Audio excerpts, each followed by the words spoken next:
Le gendarme Alain Lamarre, gendarme modèle, exemplaire. Avec ses collègues, il a participé pendant une année dans l'Oise à la traque d'un incroyable prédateur. D'abord voleur, puis agresseur de jeunes filles, puis poseur de bombes, puis tueur. Un vrai maniaque qui laissait à chaque fois sur les lieux de ses agressions d'étranges objets, des mégots de cigarettes brunes, des seringues, des papiers de bonbons et de chewing-gum, et qui par 2 fois a écrit aux enquêteurs pour revendiquer ses crimes et proférer des menaces. Une fille de 17 ans qui déambule provocamment la nuit est une cible que j'affectionne particulièrement. La prochaine fois, je viserai le cœur. Plusieurs fois, ils ont failli le coincer. Malheureusement, il leur a échappé. Et quand finalement, ils l'ont arrêté, ils ont eu du mal à le croire. Cet homme, le tueur de l'Oise, ils le connaissaient très bien. Ou plutôt, ils croyaient le connaître. Il jouait au petit pousset, il laissait un fil d'Ariane et on le suivait. On surveillait partout parce qu'on se disait un jour on va finir par tomber dessus, c'est pas possible qu'il ait une telle chance. Elle rentre chez elle et à ce moment-là un individu tire à plusieurs reprises sur elle. Et en fait c'est le souffle on va dire de l'explosion qui l'a atteint principalement au visage, quoi. Et là vraiment on commence à se dire ça y est, il y a un fou qui rôde. À ce moment-là, une 504 se présente devant les gendarmes. Ils foncent sur eux. Moi j'ai vu des gendarmes qui pleuraient dans des coins parce qu'ils n'en pouvaient plus. Ils disaient c'est pas possible. C'était une compétition entre la gendarmerie d'un côté et la police de l'autre.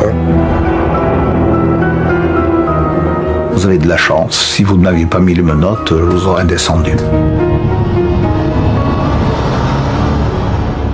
Je vais tuer des policiers, j'ai ce qu'il faut. Je vais aussi tuer d'autres filles en leur faisant éclater la tête. Elles mourront plus sûrement. Si j'arrive à conserver le corps d'une fille, je le découperai et sèmerai les morceaux dans les villes. Une nuit de mai 78. Les gendarmes du PSIG, le tout nouveau peloton de surveillance et d'intervention, sont en patrouille dans la forêt de Chantilly. Et ils font une étrange découverte. Tellement étrange qu'ils alertent immédiatement leur chef, l'adjudant Cavalier.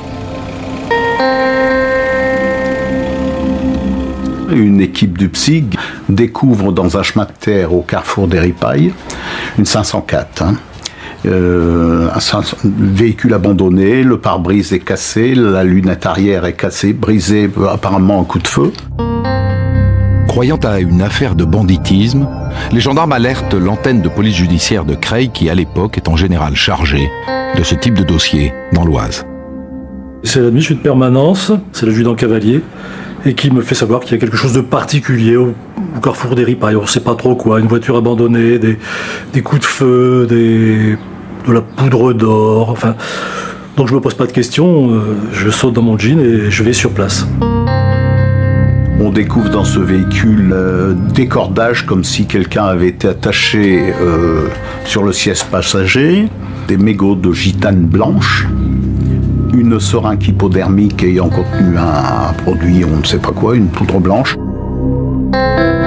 Sur le plancher de la voiture, il y a aussi des papiers de bonbons et de chewing-gum, et sur le siège passager, un mouchoir taché de sang. Et puis des douilles de 9 mm anciennes, et également des douilles de carabine US.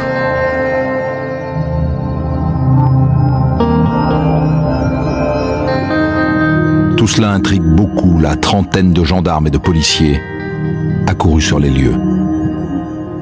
C'est hors norme au regard de ce qu'il y a dans le véhicule. Si vous voulez, on retrouve beaucoup de véhicules dérobés sur la région de Chantilly-Creil à l'époque. Je ne sais pas, moi je vais vous dire peut-être une quinzaine par mois. Donc, mais des véhicules avec des impacts, c'est quand même quelque chose de très rare. Dernier élément troublant, à quelques mètres de la voiture, on retrouve un plan, griffonné à la main. Les préparatifs d'un hold-up qui semble viser la poste de la ville voisine de Pierrefonds. Ce véhicule, il est démuni de plaques. On retrouve les plaques dans la forêt en cherchant. Après vérification, la 504 a été volée quelques jours auparavant à la femme d'un gendarme. Elle faisait ses courses et elle avait laissé les clés sur le contact. L'enquête sur la 504 s'enlise. 2 mois plus tard, autre événement, a priori sans rapport avec le premier, à Pont-Sainte-Maxence, toujours dans l'Oise. Une jeune fille de 17 ans est agressée. Karine vient de quitter le cinéma, il est minuit, elle remonte la rue principale à pied. Elle rentre chez elle et à ce moment-là, un individu qui circule à bord d'un véhicule Grenat tire à plusieurs reprises sur elle. Karine est atteinte par 3 balles de 9 mm. L'une lui traverse le mollet gauche, mais rien de grave. Elle a juste le temps d'identifier la voiture de son agresseur, une Renault 12. Une Renault volée quelques jours plus tôt à un propriétaire imprudent qui avait laissé les clés sur le contact. Elle a vu un visage dans l'encadrement d'une vitre de voiture, vitre baissée, mais c'est tout, c'était un flash, c'était très rapide, la voiture est partie aussitôt.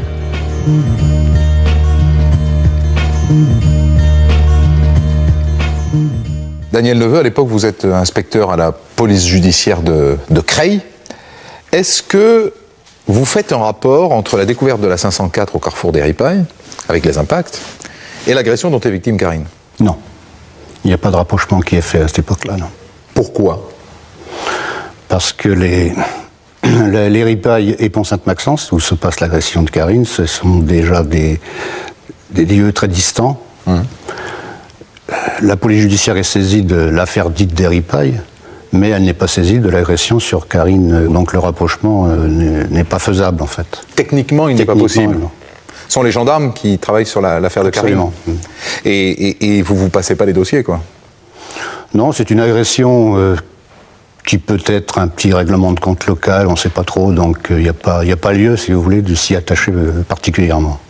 Et pourtant, il y a 2 modes opératoires assez proches, puisque dans les 2 cas, on agit avec des voitures volées clés au contact. À l'époque, les vols de voitures clés au contact étaient relativement courants. Mais la personne qui va chercher sa baguette de pain laisse soit le moteur tourner, soit carrément les clés sur le contact. 10 jours après l'agression de Karine, un gardien de la paix remarque dans une rue tranquille de Creil une voiture mal garée. Elle est la seule stationnée du côté père. Il ouvre la portière du véhicule et s'ensuit immédiatement une détonation suivie d'un incendie. Le gardien de la paix est brûlé au visage et aux mains. S'il n'avait pas eu la présence d'esprit de se jeter hors du véhicule, il brûlait vif.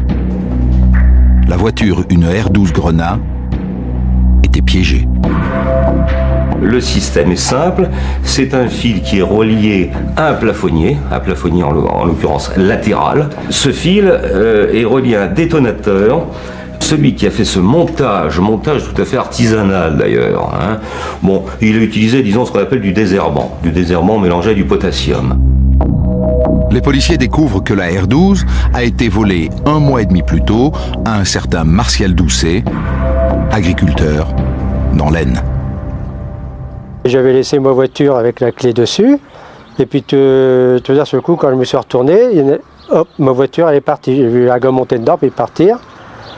Bon, après, la voiture, pas de nouvelles. Je l'ai signalé à la gendarmerie et tout. J'ai été appelé un jour au soir, je ne sais plus à quelle heure, comme quoi que la voiture a été piégée, que j'avais un agent de ville qui était blessé, qui était à l'hôpital. Moi, j'étais convoqué le lendemain à Creil, à la PJ, parce que j'étais le premier suspect. La voiture criblée de balles du carrefour des Ripailles, l'agression de Karine à Pont-Sainte-Maxence, le véhicule piégé à Creil, ces 3 affaires se déroulent toutes dans le département de l'Oise en l'espace de quelques semaines. Les policiers commencent à se demander s'il n'y a pas un lien entre ces 3 histoires, quand une lettre anonyme arrive au commissariat de Creil. Monsieur le commissaire Thiéfine, commissariat de Creil. Monsieur, cette lettre est écrite afin de vous fournir quelques précisions concernant la voiture Renault 12 rouge, immatriculée 1303 QG02. L'auteur anonyme revendique le piégeage de la Renault 12 à Creil. Mieux, il cite le nom du gardien de la paix blessé dans l'explosion. Et pour prouver qu'il ne s'agit pas d'une mauvaise plaisanterie, une preuve matérielle accompagne le courrier. Je me souviens quand j'ai ouvert l'enveloppe, qui entre parenthèses avait été postée à Pont-Sainte-Maxence, qui était à une douzaine de kilomètres de Creil, la carte grise m'est tombée dans les mains. Dans sa lettre, l'auteur revendique aussi l'agression de Karine, la jeune fille de Pont-Saint-Maxence. Plus inquiétant, il dit qu'il va recommencer et il précise ses obsessions.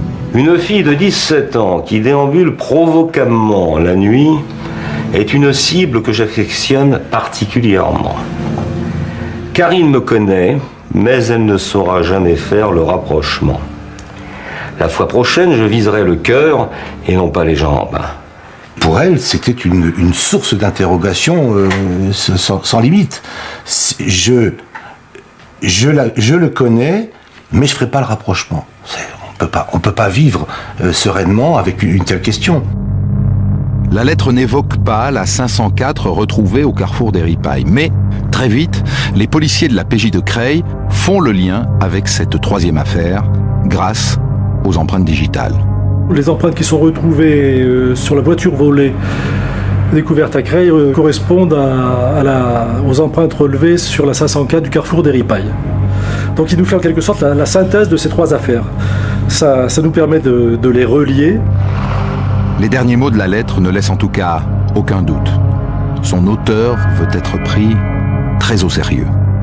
Cette lettre n'est pas une confession qui exigerait de nombreuses pages, c'est seulement un avertissement. Transmettez-le. Signé point d'interrogation. Bon. Ça veut dire que c'est le début, ça va continuer, vous allez voir ce que vous allez voir. Hein. Ce n'est qu'un début. Je suis un tueur et en tant que tel, je vais tuer. Cette lettre, vous l'avez lue à l'époque, intégralement? Absolument, oui. Et là? Et là, je suis surpris par le style. Dès le premier paragraphe, il me semble évident que c'est un technicien de la profession qui a écrit cette lettre. De quelle profession? Profession de policier ou de gendarme. Mais pourquoi ça vous paraît évident? Vous l'avez là, hein, vous avez... Je l'ai là, oui, je la retrouve d'ailleurs quelques 25 ans après. Quelques précisions concernant la voiture Renault 12 rouge, immatriculée 1303 QG02. C'est la succession type d'une description de voiture par un flic ou un gendarme. Quoi, la marque, le type, ouais. La couleur, l'immatriculation. Ça se fait comme ça dans les, ça se fait comme ça dans les rapports de police? Dans les rapports de police ou quand on enregistre une plainte de vol. Et tout est à l'avenant? Et tout à l'avenant, la deuxième phrase, je tiens à préciser que les portières ainsi que le coffre étaient verrouillés. Verrouillé, c'est un terme... Oui, on dit fermé, nous. Bien sûr. Alors pour être très franc, quand vous pensez que c'est, comme vous dites, un spécialiste de la profession, vous pensez que c'est plutôt un gendarme ou plutôt un flic?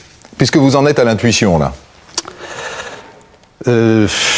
J'ai gardé la parité à l'époque entre gendarme et flic pour ne pas qu'il y ait de jaloux. Mais personnellement, je pensais plutôt pour un gendarme. Et ça, pour une raison qui tient au fait que mon épouse, qui était à l'époque comptable dans une grande surface, recevait régulièrement des gendarmes pour l'enregistrement des plaintes en vol de chèque ou en chèque sans provision. Et donc elle avait l'habitude de voir l'écriture gendarmeresque, et quand je lui ai montré la copie de cette lettre, et que je lui ai laissé supposer que ça pouvait être un flic ou un gendarme qui avait écrit cette lettre, elle me dit c'est plutôt un gendarme, parce que c'est l'écriture de gendarme. Et il y a une écriture de gendarme? Oui, il y a une écriture serrée et bien ponctuée. Vous en parlez à quelqu'un à l'époque de ça? Oui, j'avais fait une petite analyse de texte, puisque j'avais un petit passé d'enseignant, et j'ai soumis cette analyse de texte au commissaire Thieffine en premier, puisqu'il était le destinataire, qui n'a pas dit que c'était une mauvaise analyse, et j'en ai donc référé à ma hiérarchie.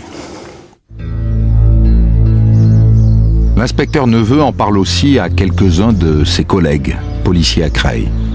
Et ils ne sont pas franchement convaincus. Je crois qu'il est difficile pour un policier, pour un gendarme, au-delà pour un militaire, de penser un seul instant qu'il puisse s'agir d'un des leurs, d'un des nôtres. Et c'est sûr que c'est très gênant de penser que le loup est dans la bergerie, quoi. Mais malgré tout, c'était quand même, il y avait beaucoup d'éléments qui le laissaient penser, même si certains n'en étaient pas convaincus et partaient dans d'autres directions. Et c'était aussi nécessaire. Il fallait rien laisser au hasard. Il fallait exploiter toutes les directions. Le commissaire de Creil, lui, est plutôt convaincu par Daniel Neveu et il prend une initiative personnelle. J'ai, au feeling, procédé à quelques vérifications sur l'emploi du temps de certains fonctionnaires, sur des critères tout à fait vaseux, hein, qui ne prouvaient rien. Bon, critères sur vie privée bizarre, vie privée dissolue, comportement caractériel, nerveux, nervosité, etc. Bon, je n'y ai rien trouvé, j'aurais pu me tromper. Pendant ce temps, les hommes de la PJ suivent une autre piste. L'homme qui a volé et piégé la Renault 12 a utilisé à plusieurs reprises le chéquier de son propriétaire.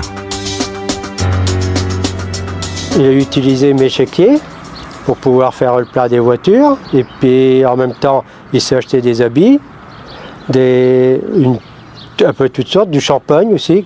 Puis après les autres chèques, je sais pas, hein, il en a utilisé 21, j'ai pas su tout. Hein. Il jouait au petit pousset, il laissait un fil d'Ariane et on le suivait. Grâce aux chèques volés, les policiers reconstituent l'itinéraire de l'inconnu. Plus de 2000 km en 2 mois. Plein d'essence, notes de restaurant, achats divers. Les commerçants ne lui demandent jamais sa carte d'identité, comme si l'homme inspirait d'emblée confiance. Grâce au témoignage de ces commerçants, les policiers arrivent à se faire une idée de l'homme qu'ils recherchent. On avait un signalement assez précis et même nos 2 personnes, avec insistance, nous disaient qu'il était très poli mais très propre, comme si c'était inhabituel, et qu'il donnait l'impression d'un militaire en permission ou d'un policier ou de quelqu'un d'administratif. Un premier portrait robot est brossé, mais il est imprécis. Alors les policiers décident de ne pas le diffuser dans les journaux. C'est alors que tombent les résultats de l'expertise balistique.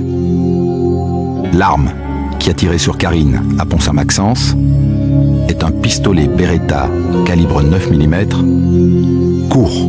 C'est une arme rare, appréciée des collectionneurs et des militaires. Les Beretta, c'est une bonne arme, hein.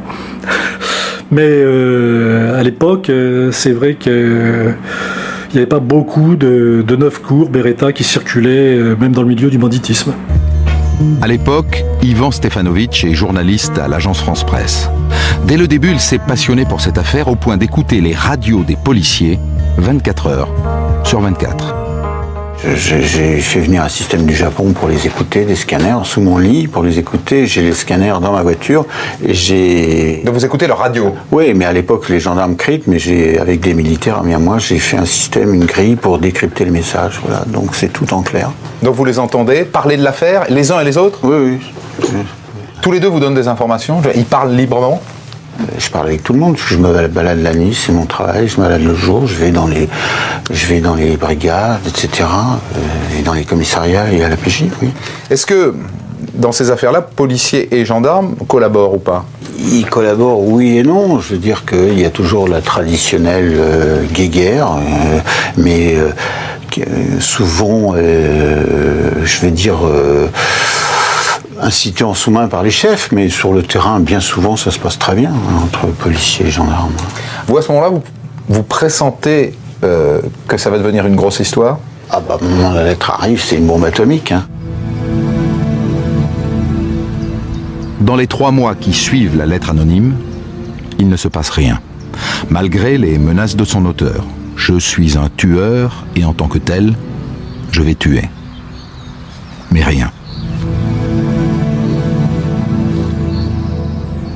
Jusqu'au 16 novembre. Ce jour-là, les gendarmes sont appelés pour un étrange accident à Fitzjames, toujours dans l'Oise.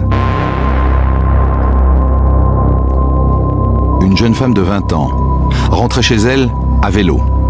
Elle a été renversée par une voiture. La compagnie de gendarmerie de Clermont-sur-Oise prend l'enquête en main, sous la direction d'un officier truculent, le capitaine Pinault, qui recueille le témoignage de la jeune fille.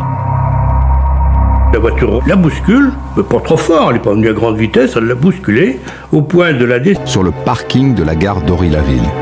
Elle est retrouvée par une patrouille de gendarmes. Et c'est un jeune gendarme qui fait son service militaire qui s'approche et qui ouvre la porte de la voiture. On s'est approché de ce véhicule et puis on a regardé s'il était ouvert. Et bon, malencontreusement, moi j'ai ouvert la portière passager. Et à ce moment-là, le véhicule s'est embrasé, on va dire, me brûlant légèrement et me mettant un peu dans le noir, quoi.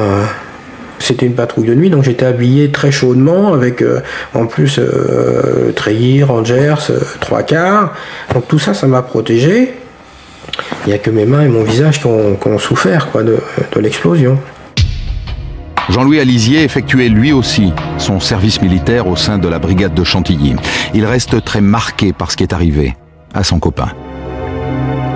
Ce qui l'a surtout protégé, c'est qu'il était gaucher, ce qui fait qu'il a ouvert la portière de la main gauche et la portière a fait bouclier. Et en fait, c'est le souffle, on va dire, de l'explosion qui l'a atteint principalement au visage, quoi.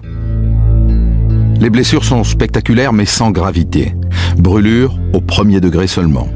L'auxiliaire Carpentier s'en sort bien. Et bien sûr, les gendarmes font tout de suite le rapprochement avec la Renault 12 qui a explosé 3 mois plus tôt à Creil, blessant déjà un gardien de la paix. Le véhicule est piégé en fait de la même façon, c'est un piège artisanal, hein, une espèce de bombe artisanale fabriquée avec du désherbant, des choses comme ça, de l'essence, hein, un mélange, fil électrique relié à une pile et au plafonnier. C'est la 2e explosion de voiture en 3 mois. Et l'affaire fait grand bruit chez les gendarmes, surtout au sein des patrouilles de nuit qui quotidiennement repèrent des voitures volées abandonnées dans le département. L'adjudant Cavalier qui commandait l'unité nous interdisait formellement d'ouvrir les véhicules directement. On avait mis un système de crochet avec une corde de façon à ouvrir les véhicules à distance. On commençait à se dire, c'est chaud, il va y avoir une charge plus forte et il y aura quelqu'un qui restera au tapis, quoi. À ce stade de l'enquête, ce sont officiellement les policiers de la PJ de Creil qui conduisent les investigations. Mais un gendarme, un officier de gendarmerie, le capitaine Pinault, qu'on appelle Colombo parce que c'est un électron libre, décide de mener sa petite enquête personnelle et d'explorer notamment une piste qui n'a pas été explorée jusqu'ici, celle des délinquants sexuels de la région. On se réunit, on décide de rassembler tous les dossiers que nous avons sur les agresseurs sexuels. Tous ceux qui ont été mêlés à des affaires de ce genre, et puis ceux qui sont des récidivistes du délit de fuite. Le lendemain, j'ai 28 photographies sur mon bureau. C'est alors que le capitaine Pinault apprend qu'un braquage avec délit de fuite vient d'être commis à la poste de Sénarpont. Le voleur s'est enfui à bord d'une Citroën GS, volée, alors que le propriétaire avait imprudemment laissé les clés sur le contact. Le capitaine Pinault décide de montrer les 28 photos à la postière, témoin du hold-up. Elle regarde les photos et elle s'arrête sur la photo numéro 6 en disant, voilà, mon agresseur ressemble à cette personne-là, en plus jeune. Et à un moment, elle nous dit, mais vous savez, c'est un très beau garçon, hein. Il s'exprime avec aisance, il est très bien habillé. C'est vraiment un très très beau garçon. Dommage que... Je dis, dommage que quoi? Elle me dit, il y a quelque chose, il a une coquetterie dans un œil, un truc comme ça. Elle me dit, non, c'est pas ça, mais il y a quelque chose, c'est plus, et puis bon... Nous partons, on fait quelques pas à l'extérieur, elle nous appelle, elle me dit, si, j'ai trouvé. Il a des oreilles en chou-fleur. Il a les oreilles très très décollées, c'est dommage, hein. Voilà. Le capitaine Pinault montre aussi les photos à la cycliste renversée à Fitzjames. Elle regarde les photos, elle s'arrête sur la photo numéro 6, la même la même observation que la postière de Sénarpon pour nous dire, il ressemble, je ne dis pas que c'est celui-là, mais il ressemble à celui-là en plus jeune. Bon, c'était pas grand-chose, mais c'est pas si mal. Ce que le capitaine Pinault ne sait pas, parce que les policiers le jugent ingérable et ne le lui disent pas, c'est qu'ils ont avancé dans leur enquête. L'empreinte digitale relevée à la poste de Sénarpon est la même que celle retrouvée dans la 504 au carrefour des Ripailles. Ce qui veut dire que l'auteur du hold-up est le même que celui qui a envoyé la lettre anonyme. Et c'est pas fini. Le 1er décembre 78, il est 14h10, derrière l'hippodrome de Chantilly. Des personnes aperçoivent une jeune femme allongée sur le bord de la route. Je pense qu'elle a eu un malaise au début, se précipite. En fait, cette jeune femme a reçu plusieurs balles dans le corps. Elle est hospitalisée d'urgence, elle s'appelle Yolande, et malheureusement, elle décède le soir à la clinique des Jockeys. La victime avait 19 ans. Avant de mourir, elle a eu le temps d'expliquer que son agresseur l'avait prise en stop à la sortie de Pont-Sainte-Maxence. Elle décrit un homme d'une trentaine d'années, courtois, bien habillé. Au début, il avait engagé la conversation, et puis subitement, il a changé d'attitude. Elle s'aperçoit qu'il n'est pas normal, que ça va pas, elle veut s'enfuir, et il faut savoir qu'elle est décédée de coups violents sur le crâne, donc il a dû la frapper avec la crosse de son arme, et il a tiré plusieurs balles, dont une qui l'a atteint dans la région du cœur. Les gendarmes pensent immédiatement à la lettre anonyme. La prochaine fois, je viserai le cœur. Ils se souviennent aussi que Pont-Sainte-Maxence est la ville où a été agressée Karine au mois de juillet. L'expertise balistique confirme leur intuition. L'arme du crime est un Beretta 9 mm court, la même arme que celle qui a servi à tirer sur Karine. Et à cela s'ajoute un témoignage. Un témoin dit qu'elle est montée dans un véhicule GS bleu, immatriculé en 80. La même voiture que celle qui a servi au hold-up de la poste de Sénarpon. La GS est retrouvée 2 jours plus tard sur le parking de la gare d'Ory-la-Ville, avec un système de piégeage similaire au précédent, heureusement déjoué à temps. Dans le véhicule, un attirail désormais familier, mégots, papier de bonbons et de chewing-gum, une seringue hypodermique contenant des traces de morphine. C'est bien l'auteur de la lettre anonyme qui a tué Yolande. Cet homme qui nargue les policiers depuis maintenant 6 mois. C'est l'objectif premier et essentiel. Tout est mis à tous les niveaux pour l'identification formelle et l'arrestation de cet auteur qui, on le sent, va aller vers une escalade et prendre de plus en plus d'assurance. En effet, il a l'air de supporter les doses d'adrénaline qui s'imposent et ça a l'air de lui plaire. Et là, vraiment, on commence à se dire, ça y est, il y a un fou qui rôde. D'ailleurs, on l'appellera le tueur fou de l'Oise. Le 12 décembre, une réunion rassemble les commandants des 4 compagnies de gendarmerie de l'Oise. Ils sont informés des 17 affaires que l'on prête à l'auteur de la lettre anonyme, vol de voiture, vol de chèque, agression et l'assassinat de Yolande. Et on leur donne une copie de la lettre. L'un des participants, le capitaine Pinault, tombe des nues. 4 mois après l'inspecteur Neveu, sans le savoir, il parvient exactement aux mêmes conclusions. Moi je lis la lettre et curieusement je me suis dit mais c'est pas possible. Il y avait des expressions dans cette lettre qui je me suis dit mais c'est un gendarme qui a écrit ça. Le véhicule Renault 12 de couleur rouge immatriculé, ça c'est chez nous ça. Hein. Il y a des expressions qui sont typiquement gendarmes. Alors là, mon adjoint, tout le monde, tous ceux que j'avais autour, ils m'ont dit mais c'est pas possible, voyons, un gendarme, voyons, c'est pas possible. Je dis mais attendez, mais un gendarme c'est un homme comme un autre. Je dis pas qu'il a une activité, mais les gendarmes, il y a des gendarmes qui tombent malades, il y a des gendarmes qui sont soignés, il y a des... puis les hommes, c'est les hommes. Hein. Un officier écoute le commandant Pinault avec attention. C'est le commandant Colson, son homologue à la compagnie de Senlis, et il est plus que sceptique. C'est sur sa circonscription qu'ont eu lieu les principales affaires, les voitures piégées, l'agression de Karine et l'assassinat de Yolande. Il juge la thèse de Pinault outrageante. Ah, Colson, il est scandalisé. Ah, mais c'est honteux. Honteux de penser qu'appuyer ça à un gendarme, c'est honteux. C'est une injure faite au personnel de la gendarmerie nationale. Là, ça se passe très mal. Parce que là la collaboration, je veux dire, au niveau qui se faisait classique, c'est-à-dire d'homme à homme, je dirais, elle vole en éclats. Parce que là, c'est la structure hiérarchique lourde qui se met en place, c'est-à-dire le commissaire Gréco à Lille, et la hiérarchie de la gendarmerie, Soulet, Colson, etc. Donc il y a verrouillage. Ah, verrouillage total, parce qu'ils veulent surtout pas, ils comprennent l'histoire de la lettre, mais pour des raisons psychologiques, qu'on peut très bien l'expliquer, ils veulent surtout pas qu'on tape les empreintes. Parce que, des policiers et des gendarmes. Ah non, surtout pas, parce que ça, pour eux, c'est la fin des haricots. Ils ont peur de cette histoire, donc ils font tout pour ne pas faire ça. C'est-à-dire que, d'après vous, au fond, ils ont la même intuition que le capitaine Pinault et l'inspecteur Neveu, mais ils ne veulent pas l'admettre, quoi. Ah bah bien sûr, intellectuellement, pour eux, c'est dramatique. À la limite, ça n'arrive pas à monter là, au cerveau. Il n'est pas pire aveugle que celui qui ne veut pas voir. Le capitaine Pinault prend l'initiative très personnelle de vérifier l'emploi du temps de ses gendarmes, ceux de Clermont. Ça ne donne rien. Pinault en est là de ses réflexions quand le tueur fou de l'Oise frappe à nouveau. On est à la fin du mois de décembre. Le maniaque de l'Oise a fait une nouvelle victime, une jeune fille de 19 ans qui l'a grièvement blessée. Cette fois, l'enquête de la police va peut-être avancer car un témoin a vu ce maniaque. Il y a quelqu'un qui circule, devant lui il y a une 504 verte.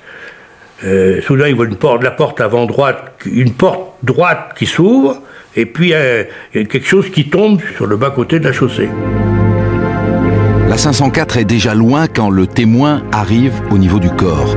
C'est une jeune femme. Elle est, semble-t-il, tombée de la voiture. Elle est grièvement blessée, mais elle est encore consciente. Elle dit s'appeler André. Elle a 19 ans. Et elle explique que le conducteur de la 504 verte vient de lui tirer dessus. Un homme jeune, qui parlait avec aisance, fort sympathique, beau garçon, très bien habillé, avec les mains extrêmement soignées, les ongles soignés. Il lui a parlé de la pluie du beau temps, puis à un moment il lui a dit « je vais vous faire mal », elle a tourné la tête, elle a vu qu'il avait une arme dirigée de l'autre côté, il a tiré 3 fois. Elle va pouvoir, malgré ses blessures, débloquer la portière, et elle va chuter lourdement sur la chaussée, et lui va ralentir et essayer peut-être de lui donner le coup de grâce, je ne sais pas, et il est poursuivi par des gens qui arrivent et il prend la fuite. La jeune femme explique qu'elle a été prise en stop vers 11h30 à la sortie de Compiègne. Les gendarmes mettent immédiatement en place des barrages dans toute la région.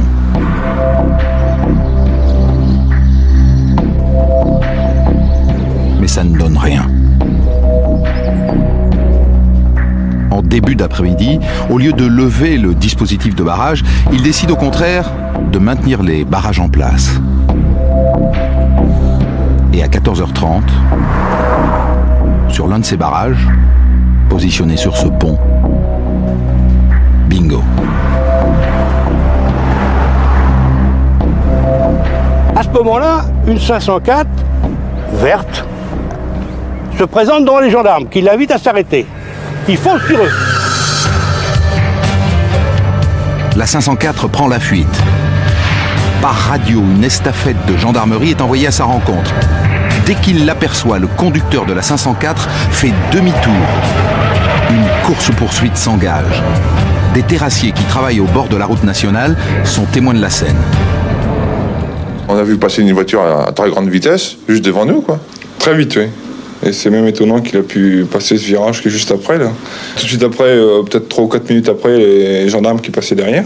Les gendarmes le tiennent en point de mire, il passe un passage à niveau alors que le signal d'alerte est mis. Les gendarmes s'arrêtent parce que le train arrive, c'est un train de marchandises, et le voient disparaître. L'homme se dirige vers des marais en bordure de l'Oise. Mais bientôt, la 504 ne peut plus avancer. Elle s'est embourbée. Lorsque les gendarmes arrivent sur place, la voiture est là, vide. L'homme a disparu. Les gendarmes, bien sûr, alertés, se rassemblent, encerclent le coin, on est informé. Je me transporte avec 2 équipes et 2 véhicules du SRPJ. Bon, on n'est pas en mocassin, mais on est en jean et en chaussures, pas de bottes ni rien. C'est boueux, c'est des marais, c'est très vaste. Les gendarmes encerclent tout. Hélicoptère, patrouille, chien. on se met en ligne et on commence à ratisser, sur environ 200 mètres entre la rivière et les marécages. Nous sommes les chasseurs, c'est le fuyard, c'est le gibier. Un gibier n'a plus aucune retenue, il a l'instinct de survie, c'est son cas. Puis peut-être que cette excitation lui plaît, que cette situation est recherchée d'une certaine manière. La battue dure depuis 1 heure, mais la pluie se met à tomber. L'hélicoptère est obligé de se poser. Le temps s'aggrave, il pleut de plus en plus, les traces du fuyard sont visibles, et nous arrivons jusqu'au pont qui enjambe l'Oise. Le chien s'arrête là, à la limite des traces. On tourne autour, pas d'autres traces. Il s'est volatilisé. Qu'il a été aperçu le long de l'Oise, notamment par un marinier, et se cachant dans les fourrés chaque fois que l'hélicoptère passait, etc. Et on l'interpelle pas, il disparaît. Où est passé le fugitif? Il est peu probable qu'il ait plongé dans l'Oise à cette période de l'année. Alors 2 hypothèses. Ou il a été pris en autostop sur l'autoroute voisine par un poids lourd, ou il a remonté une voie ferrée pour rejoindre la gare. Le tueur de l'Oise vient en tout cas de leur glisser entre les doigts. Un échec incompréhensible qui donne du corps à la piste d'un assassin familier des forces de l'ordre. Ivan Stefanovic de l'agence France-Presse est le premier journaliste à évoquer dans une dépêche la piste d'un policier ou d'un gendarme tueur. Pendant longtemps, vous hésitez à faire une dépêche au niveau national, à diffuser un article là-dessus dans toute la France, et puis vous la faites, cette dépêche, le 31 décembre 1978, et vous évoquez la piste d'un policier ou d'un gendarme. Comment est-ce que les policiers, mais alors je vous parle là de la hiérarchie, et les gendarmes réagissent à la publication de cette dépêche? Il y a eu un démenti. Le ministère de l'Intérieur a fait un démenti. On a dit que c'était pas vrai, que rien dans l'enquête ne permettait d'accréditer cette thèse, etc. Sur laquelle des policiers et des gendarmes seraient impliqués. Oui. Est-ce que, maintenant peut-être qu'avec le recul vous pouvez répondre à cette question, mais est-ce que le capitaine Pinault et l'inspecteur Neveu vous ont poussé à faire cette dépêche? Évidemment, bon, mais c'est dans l'enjeu, mais c'est ma responsabilité à moi d'avoir fait ça, et je l'ai fait, je suis sorti de mon rôle de journaliste, parce que j'avais très peur qu'il y ait d'autres assassinats. Et je sentais le tueur autour de moi en plus. Et j'avais raison, parce que quand on l'a arrêté, on a trouvé son numéro de téléphone, mon numéro de voiture, mon adresse et tout, sur lui. Et si c'était vrai? Et si le tueur de l'Oise était un gendarme ou un policier? Au début de l'année 79, dans l'Oise, policiers et gendarmes commencent vraiment à se regarder de travers. Nos regards se tournaient de plus en plus, si vous voulez, vers la gendarmerie. Et la gendarmerie portait peut-être de plus en plus ses regards un peu plus vers la police. Je veux dire beaucoup plus clairement que on commençait à se suspecter un peu réciproquement et dangereusement. Moi, je me souviens que on avait contrôlé un policier, par exemple, vers la gare d'Ory-la-Ville, et qui était sur le parking. C'est un homme qui heureusement était venu chercher quelqu'un de sa famille, et bon, on l'a suspecté tout de suite. On a dit, mais qu'est-ce que vous faites là, ceci, cela. Le type a dit, mais bon, c'est vrai que ça a donné, si vous voulez, un mauvais climat partout. D'un autre côté, nous, on était pratiquement rassurés parce qu'on savait qu'il y avait eu des vérifications qui avaient été faites sur les emplois du temps. Des vérifications sur les emplois du temps des gendarmes. Cavalier pense qu'elles ont été faites, puisque son chef, le commandant Colson, lui a dit qu'il n'y avait pas de problème, que tout avait été contrôlé, qu'il avait fait mettre en parallèle l'emploi du temps de tous les gendarmes de l'Oise et le calendrier des crimes, et que ça n'avait rien donné. Colson répond, oui, bien sûr, je l'ai revérifié. Et alors? Il n'y a rien, évidemment. Alors, Pinault, moi j'ai vérifié, sur deux dates précises, j'avais 4 gendarmes absents. Mais en ajoutant Fidjam et Sénarpon, ils étaient innocentés. Et moi j'ai 75 gendarmes. Colson il en a 150. Sur les 150, Il n'y avait rien à signaler, lui. Il n'y en avait même pas un qui était absent à ce moment-là. La vérité, c'est que sans doute les vérifications n'ont pas été faites avec soin. Toujours ce refus d'envisager qu'un gendarme puisse être un tueur. La presse, elle, ne s'embarrasse pas de doute. Elle fait désormais ses choux gras de l'hypothèse d'un gendarme ou d'un policier tueur. Depuis l'agression d'André, elle suit désormais l'affaire jour après jour. La jeune femme, elle, est toujours dans le coma. On sait qu'elle restera paralysée. Une certaine psychose s'installe dans l'Oise, d'autant que le département sort à peine de l'affaire Barbeau. Marcel Barbeau, surnommé le tueur de l'ombre, arrêté 2 ans auparavant certes, mais dont l'odyssée criminelle est encore dans tous les esprits. On lui prête 8 assassinats perpétrés entre 1969 et 1976. Au registre du crime, les habitants de l'Oise ont le sentiment d'avoir déjà beaucoup donné. Il y a une psychose qui se met en route, parce que c'est vrai que, à peine sorti de l'affaire Barbeau, on retombe sur cette affaire-là. L'affaire Barbeau, c'était surtout en zone urbaine, sur Creil, Nogent, ainsi de suite. Mais bon, la population de l'Oise avait déjà vécu ça. Et bon, d'apprendre qu'à nouveau, il y avait quelqu'un qui traînait et ça a beaucoup inquiété les gens. Début janvier, les habitants de l'Oise apprennent par la presse l'existence de la lettre anonyme parvenue aux gendarmes 5 mois plus tôt.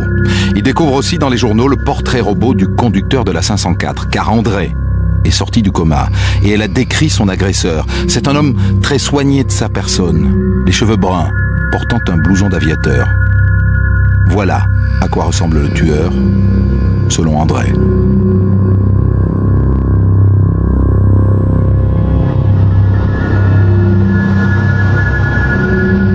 C'est à ce moment-là que le tueur envoie une seconde lettre anonyme, toujours signée d'un point d'interrogation.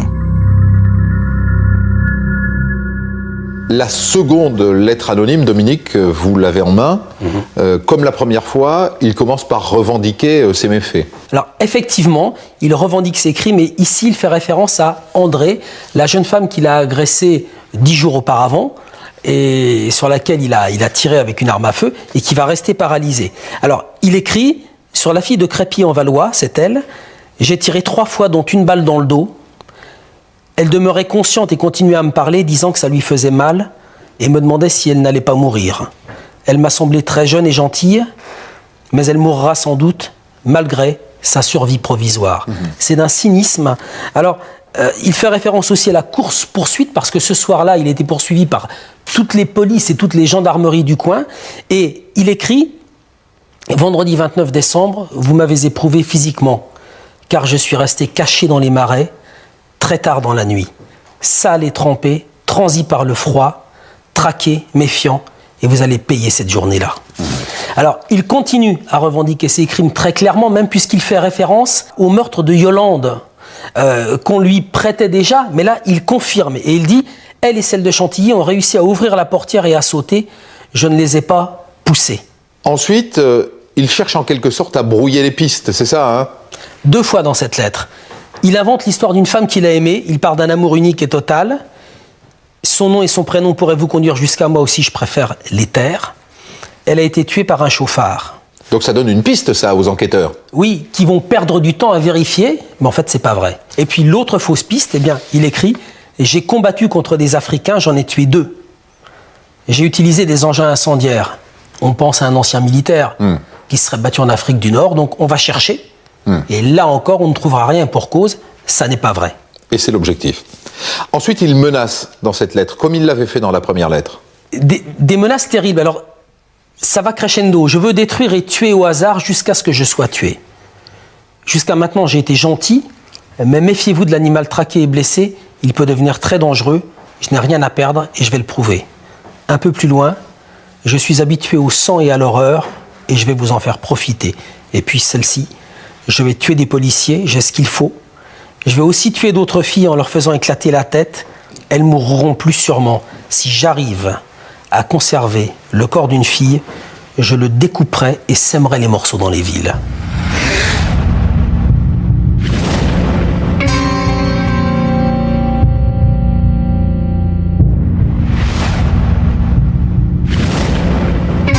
En janvier, En février, on ne signale aucune agression de jeune femme.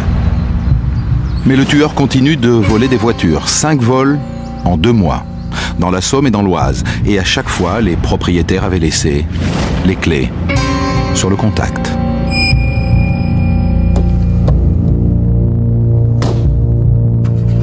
Le voleur est un provocateur. Il s'amuse, tel le petit poussé, à glisser les cartes grises des vols précédents dans le dernier véhicule dérobé.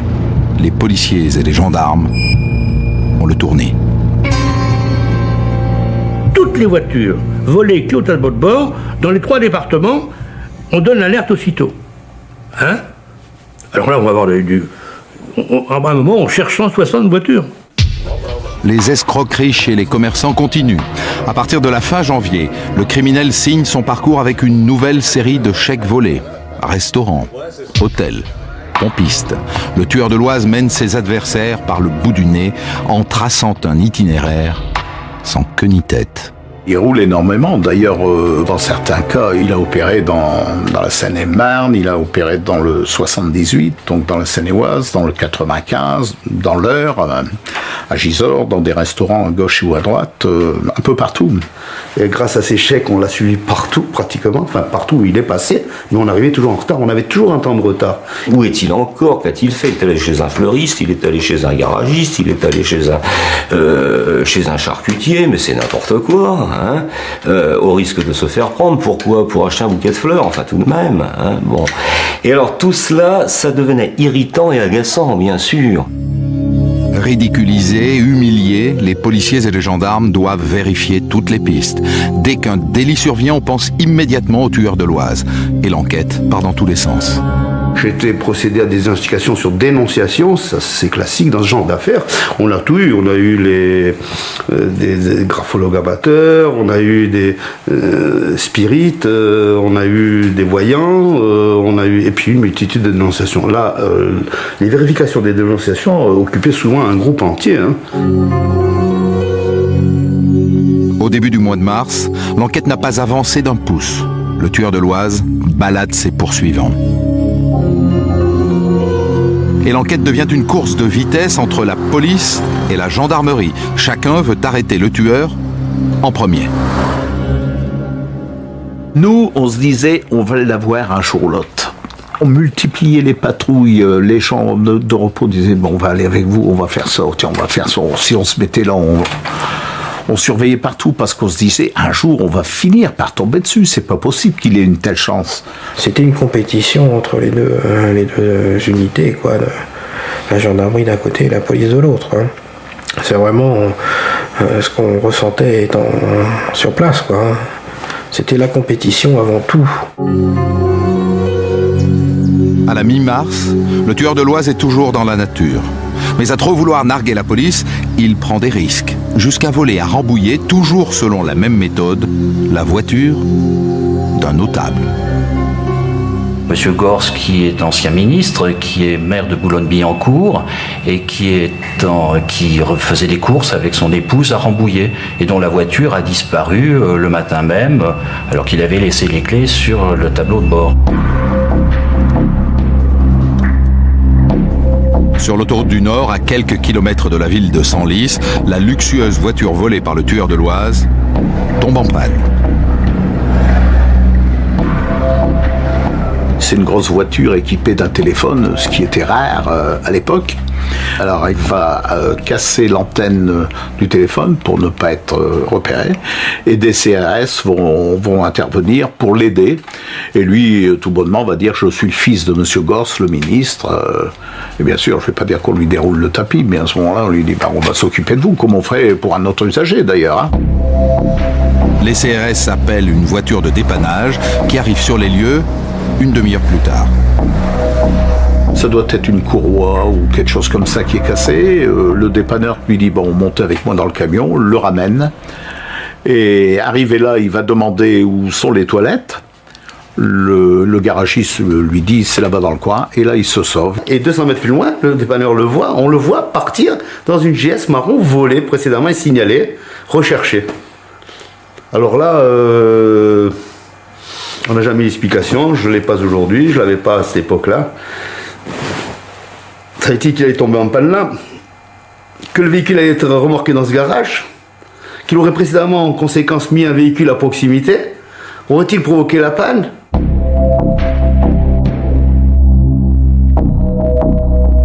L'homme le plus recherché de l'Oise pense avoir joué une nouvelle fois un bon tour aux policiers. Sauf que cette fois-ci, ce 17 mars, il a sans doute poussé le bouchon un peu trop loin. Là, il y a des témoins qui l'ont vu et des témoins qui ont l'habitude de dévisager les gens. Ils vont faire un portrait robot qui est... Portrait robot, comme tout portrait robot, avec des similitudes, avec des écarts. C'est un garçon qui avait notamment les oreilles assez décollées. Bon, ça ne paraît pas trop. Sur ce troisième portrait robot, le tueur de l'Oise, contrairement aux deux précédents croquis, ne porte plus de pattes et de mèches sur les tempes. Et ses cheveux sont nettement plus courts. Le signalement du maniaque est le suivant. 25-30 ans, 1m75, mince, cheveux châtain blond, coupés courts et rabattus vers l'avant, toujours soigneusement vêtu d'un blazer ou d'un blouson bleu. Quand il eut le portrait robot, la première chose qu'on a cru utile et intelligent de faire, et drôle, c'était vraiment pas drôle, c'était de se dire, ben, il lui ressemble. Il me ressemble, il lui ressemble, il ressemble à un tel. Bon, il ressemble à tel gendarme, il ressemble à tel policier. En plus du portrait robot, les policiers disposent aussi d'une pré-expertise psychiatrique rédigée en fonction des lettres et des crimes du tueur de l'Oise. L'homme, disent les psychiatres, serait un paranoïaque autodidacte à tendance homosexuelle. Il hait les femmes qu'il n'ose pas toucher, de peur de se salir. Le 3 avril 1979, le nouveau portrait robot fait la une de tous les journaux. En parallèle, une opération coup de poing est mise en place à Creil et à Pont-Sainte-Maxence. 50 équipes, composées chacune d'un policier et d'un gendarme, font du porte-à-porte pour montrer le croquis du suspect. À cette époque-là, chaque enquêteur a le portrait robot à portée de main, 24 heures sur 24. Personnellement, je l'avais dans mon képi. Hein, il était collé au fond de mon képi, et puis je dirais que bon, voilà, il faisait partie de nous, quoi, hein, puisque c'était vraiment l'objet de nos recherches. Seulement, bon, le portrait robot était dans le képi et l'individu était assis à côté de nous, quoi.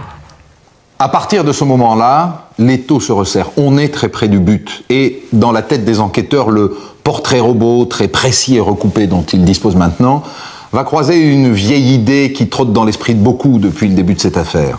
Et si c'était un gendarme? À la compagnie de gendarmerie de Clermont, celle que commande le capitaine Pinault, le portrait robot laisse tout le monde sans réaction. À l'exception d'un sous-officier, l'adjoint de Pinault, le maréchal des logis-chefs, Claude Morel. Je vois le troisième portrait robot, aussitôt, je dis, tiens, ça ressemble à Lamar. Et je dis ça à mon gendarme, qui a le deuxième bureau en face, gendarme de recours, le plus ancien, et au gendarme Vesmael. Je dis, regardez, on dirait Lamar, l'ancien gendarme qui a servi à Clermont. Alors, le recours, il est pensé, et puis Vesmael, il dit, peut-être bien, mais... Donc, en somme, j'étais le seul à être... avoir eu le réflexe tout de suite. Ce Lamar, dont parle le maréchal des logis-chefs Morel, est un jeune gendarme qui habitait la caserne de Clermont l'année précédente. Pour en avoir le cœur net, Morel décide de montrer le portrait robot à sa femme. Le jeudi matin, là, il m'a fait voir une photo. Il dit, regarde un peu cette photo, tu penses pas qu'il ressemble à quelqu'un d'ici?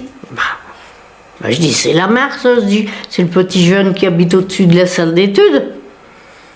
Alors, il m'a regardé. Il dit, je dis oui. Il dit, hier, j'ai posé la question à mes hommes. Ils m'ont dit que ça pouvait, comme ça pouvait pas. Et bon, je lui ai dit, pour moi, je dis, c'est Lamar. Je me vois encore, je fais le tour de la table de la salle à manger, puis j'ai dit, j'y vais pas. Et si je me trompe, je serai fusillé. T'en compte, dénoncer un militaire de l'arme, c'était pas facile. Alors il dit, qu'est-ce que je fais? Je le dis ou je le dis pas? Mais on ne peut pas accuser comme ça quelqu'un, il faut quand même trouver des preuves. Et ces preuves, le maréchal des logis-chefs Morel va tout simplement les chercher dans les archives de sa compagnie. Il compare l'écriture des procès-verbaux rédigés par le gendarme Lamarre avec celle des lettres anonymes. J'ai observé des similitudes d'écriture flagrantes. Hein, vous savez, par 2 fois avec les loupes, même la loupe de ma grand-mère, je me souviens qu'elle était rose. Hein, je disais, c'est pas peu. Alors... Ah oui, qu'il a hésité. Hein. Il était 2 nuits sans dormir. Hein. Et à un moment, il s'est lancé. Bah, après, il a dit, bah écoute, il n'y a pas, tant pis. Hein. J'y vais, on verra bien ce qui se passera après. Le samedi 7 avril, dans la matinée, Claude Morel se résout à en parler à son supérieur, le capitaine Pinault, qui ne connaît pas Lamarre, puisqu'il est arrivé à Clermont le jour où Lamarre a été muté à Chantilly. Moi, je lui dis, qui c'est Lamarre? Et il me dit, Lamarre, c'est un ancien gendarme de Clermont. Il a été gendarme à Clermont d'avril 1976 à juillet 1977. Ensuite, il est parti au PSIG. C'était un excellent gendarme, très bien tenu, très soigné de sa personne, il rédigeait remarquablement. Alors je lui demande, mais est-ce qu'il fumait? Il me dit non, parce qu'on trouvait des cigarettes dans les mégots de cigarettes. Je lui dis, est-ce qu'il fume? Il me dit non. Est-ce qu'il boit? Il me dit non. Est-ce qu'il avait des copines? Il me dit non. Quelqu'un, il fume pas, il boit pas, il n'a pas de copine, qu'est-ce que c'est que ce personnage? Morel se souvient aussi que Lamarre était un passionné d'armes à feu qui possédait plusieurs carabines, des pistolets et des revolvers. Un élément qui inquiète un peu plus Pinault, qui décide d'alerter immédiatement le chef de Lamarre à Chantilly, l'adjudant Cavalier. Est-ce que vous avez le dossier de Lamarre? Il me dit oui, pourquoi? Vous prenez le dossier de Lamarre et vous venez me voir tout de suite. J'arrive, il est avec son chef de l'équipe recherche, Morel. Il me dit, assieds-vous, bon, banalité, quelques mots, puis il me dit, est-ce que vous pensez que le tueur de l'Oise pourrait être Lamarre? Je tombe des nues, naturellement, Lamarre. Je dis non. Et on discute, j'ai dit, mais il est comment Lamarre? Mais il me dit, c'est mon meilleur. C'est mon meilleur. C'est le seul qui s'intéresse à l'affaire. Tous les jours, il me demande, alors on l'a arrêté, ce salaud, qu'on lui coupe la tête? Alors je lui ai dit, voilà, Morel pense que cette photo-là ressemble à Lamarre. Qu'en pensez-vous? Il me dit, je l'ai vu. Oh non, les oreilles, c'est pas ça du tout, hein. Oui, il y a un petit air, hein. Mais les oreilles, c'est pas ça. Et je lui pose la question, vous avez vérifié en peu du temps? Il me dit non. Comment non? Non, le commandant Colson a donné l'ordre de ne pas le faire. Vous vous rendez compte? Et il finit par me dire, moi si j'étais toi, j'irais vérifier. Puis il me dit, tu me tiens au courant. Bien mon capitaine, donc je rentre, mais abasourdi avec cette histoire. Lamarre est d'ailleurs au bureau, je dis je vais à Senlis, je reviens tout à l'heure. Bon, je suis à Senlis, je demande à voir mes cahiers. Les cahiers, autrement dit, l'emploi du temps des gendarmes depuis 1 an. Et donc, l'emploi du temps de Lamarre. On commence à prendre depuis le début des affaires et on s'aperçoit très vite qu'à chaque fois qu'il y a quelque chose, il est hors service, si vous voulez. Donc il n'est pas toujours en repos ou en permission, mais il était dans un créneau qui lui permettait de faire quelque chose. Et là, je dois dire que très vite, on a les boyaux qui se nouent, comme on dit, vous savez, vous avez une frousse qui vous vient là, quelque chose qui vous serre les tripes. Cavalier se rend à l'évidence, l'hypothèse Lamarre tient la route. D'autant que le gendarme était très impliqué dans l'enquête. Il me dit, je pense de plus en plus que c'est peut-être lui. Qu'est-ce qui vous fait penser ça? Quand le gendarme auxiliaire a été blessé en ouvrant la porte à Ory-la-Ville, c'est Lamarre qui avait découvert la voiture. D'ailleurs, Lamarre a découvert pratiquement, il n'y a que lui qui a trouvé les voitures volées. Des ripailles tout le long, c'est lui qui trouve les voitures volées. Ory-Paille, c'était lui? Oui, oui. Ory-Paille, c'était lui. La la 504 retrouvée au carrefour des Ripailles. La mise en scène qui avait tant déconcerté les gendarmes. Le capitaine Pinault est maintenant persuadé que ce Lamarre est l'assassin qu'on recherche depuis 11 mois. Il revient maintenant à des gendarmes d'interpeller un gendarme. On est samedi, il est 22h, Pinault demande à Cavalier où est Lamarre. Ben, il me dit, il est parti en patrouille, il a pris un pistolet mitrailleur et 8 chargeurs garnis, avec 200 cartouches. Il est dans la nature avec ses collègues en patrouille. En patrouille avec 200 cartouches, un pistolet mitrailleur et des pistolets. Les deux officiers se disent que les allers-retours de Cavalier à Senlis et à Clermont ont éveillé les soupçons de Lamarre. Et ils ont bien raison. Car au même moment, les collègues qui sont en patrouille avec lui le trouvent bizarre. Je me rappelle très bien d'avoir discuté avec Lamarre et je lui ai demandé ce qui n'allait pas, parce que ça se voyait que ça n'allait pas sur son visage. Et il m'a dit qu'il avait un très gros morceau qui ne passait pas.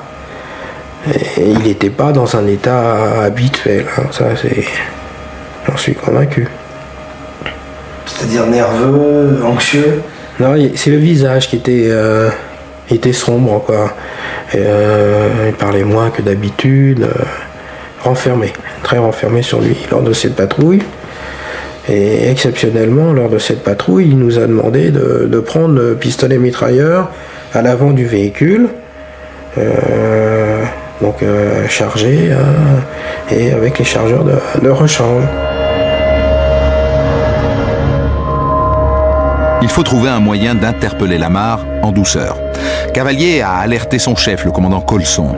Il se retrouve à la compagnie de Senlis. Vers 1h du matin, il décide de monter un leurre, une opération trompe-l'œil pour faire revenir Lamarre sans attirer son attention.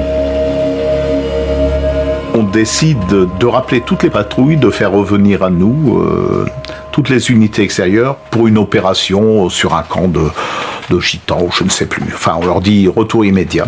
Les unités ont convergé vers la compagnie et au fur et à mesure, tout le monde est rentré dans la compagnie. Et au bout d'un moment, donc, les portes du porche ont été fermées. Lamarre ouvre la porte, il descend, il a le pistolet mitrailleur à la main et il s'avance vers Cavalier. Cavalier lui dit: qu'est-ce qui se passe, Lamarre? Vous allez à la guerre? Allez, posez votre artillerie, puis on vous attend là-bas. Dépêchez-vous, hein? Lamarre hésite, il plie le chargeur, il pousse l'arme sur le siège, il ferme la porte, et il se dirige vers le bâtiment. Derrière lui, l'adjudant Cavalier. Soudain très inquiet quand il s'aperçoit que Lamarre plonge ses mains dans les 2 poches de son 3/4. J'ai poussé Lamarre, on l'a ceinturé. Il m'a dit mais vous êtes fou, qu'est-ce qui vous prend? Et on l'a désarmé. Et là, je me suis aperçu qu'il avait une seconde arme sur lui. Et je lui ai dit mais qu'est-ce que vous faites avec 2 armes? Oh, mais il m'a dit j'en prends une parce que quand je repars chez moi, j'habite à l'extérieur, on ne sait jamais, mais c'est illégal, c'est pas normal. Je l'ai fait asseoir, puis je lui ai dit bon voilà, écoutez, voilà ce qui se passe. On a vérifié, à chaque fois que vous êtes en permission, il s'est produit quelque chose, c'est quand même... Alors il me disait, mais mon adjudant, vous vous rendez compte, moi mais vous plaisantez, vous vous rendez compte de ce que vous dites, mais c'est fou alors. Et toute la nuit jusqu'à 6h du matin, il va rester sur cette position, n'avouant rien, disant, bah oui, j'étais en permission, et alors c'est mon droit, oui, j'étais en repos tel jour, oui, bon, c'est tout. Le gendarme Lamarre nie, mais on ne peut pas nier les évidences, alors on prend l'empreinte digitale du gendarme, on la compare à l'empreinte digitale du tueur, et là plus de doute, le tueur de l'Oise, c'est lui.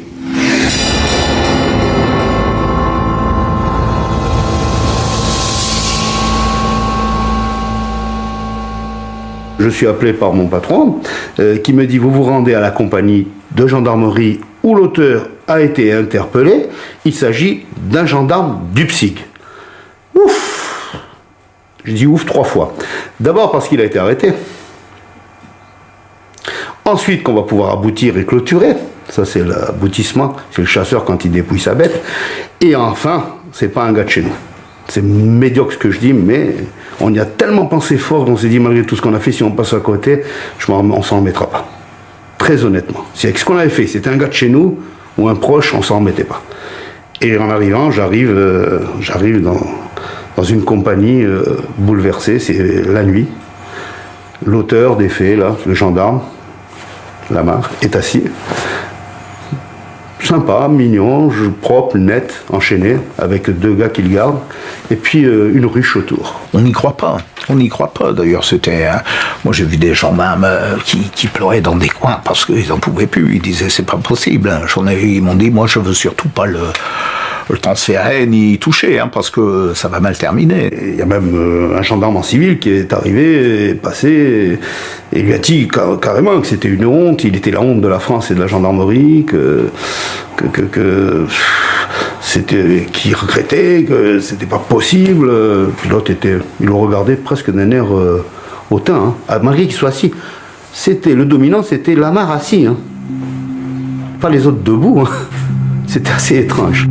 Les gendarmes de la brigade de Chantilly qui dorment à la caserne sont réveillés au petit matin. Parmi eux, Carpentier qui était de patrouille avec Lamar quelques heures auparavant. On leur apprend l'identité du criminel qu'ils pourchassent depuis des mois. Et là, on a eu une peur intense qui est ressortie, puisque c'était vraiment quelque chose pour laquelle on ne s'attendait pas du tout. Et à aucun moment, on a soupçonné quelqu'un de notre unité. C'est pas possible. On avait quand même des liens. On était 24 heures sur 24 ensemble. Lorsque vous apprenez, Ivan Stefanovic, que c'est un gendarme, le gendarme Lamar, qui est le tueur de l'Oise, comment est-ce que vous réagissez ? Moi j'ai eu un peu les jetons parce que rétrospectivement pour mes enfants, pour moi, pour ma femme, parce que j'habitais à Chantilly, pas très loin de chez lui, on a découvert mes coordonnées chez lui et moi je le rencontrais pratiquement toutes les nuits sur les barrages. Je lui serrais la main, je discutais avec lui, il me parlait de ce salaud de tueur, etc. Tout ça. Il vous disait quoi ? Il faut l'attraper ce salopard, etc. Il était sympa ce Lamar ? Moi, je trouvais très sympa. C'était celui qui parlait le plus avec moi. Alors, je veux dire, c'était. Donc, il était sympa. Mais il était au courant de tout ce que je faisais. Je lui disais que je faisais des patrouilles la nuit, que je me rendais compte qu'il y avait des patrouilles au musée, qu'il y avait des barrages, que je voyais pas les barrages la nuit, ça le faisait rigoler. Il voyait que je m'intéressais de très près à l'histoire. Est-ce qu'il avait un comportement bizarre quand vous le croisiez ou pas ? Il avait un comportement tout à fait gendarmique, dirais-je. Carré. Complètement carré, très professionnel. Il ne laissait rien transparaître. Non. Moi, j'aurais compris après quand je me suis fait décrire son intérieur, ses lectures, j'ai lu tout ce qu'il lisait, etc. Là, les gens à côté de lui, ils auraient pu se poser des questions quand même. Pourquoi ? Il lisait que des ouvrages de guerre, d'occultisme, etc. Il vivait dans la culture de la guerre d'Indochine, des parades, tout ça. C'était Ce que vous nous dites là, c'est que dans son rôle de gendarme, sous son képi, il était insoupçonnable. Complètement. Il est temps maintenant de perquisitionner l'appartement de Lamar, qui ne loge pas à la caserne, mais dans un ensemble HLM situé à 500 mètres de la gendarmerie de Chantilly, la cité Lefébure, où habite également son chef, l'adjudant Cavalier. Le début de la perquisition est fixé à 6h du matin, heure légale. Il a dit, vous n'allez pas me mettre les menottes. J'avoue que c'est quelque chose qui nous a fait mal. Je lui ai dit, on va te mettre les menottes. Oui, mais il dit, les gens vont me voir arriver à cette heure-ci. Je lui ai dit, il n'y a pas grand monde. Et je lui ai mis un imperméable sur les mains pour le camoufler. Et lorsqu'on est arrivé à la porte, il m'a dit, en me regardant froidement, vous avez de la chance. Si vous ne m'aviez pas mis les menottes, je vous aurais descendu. Voilà.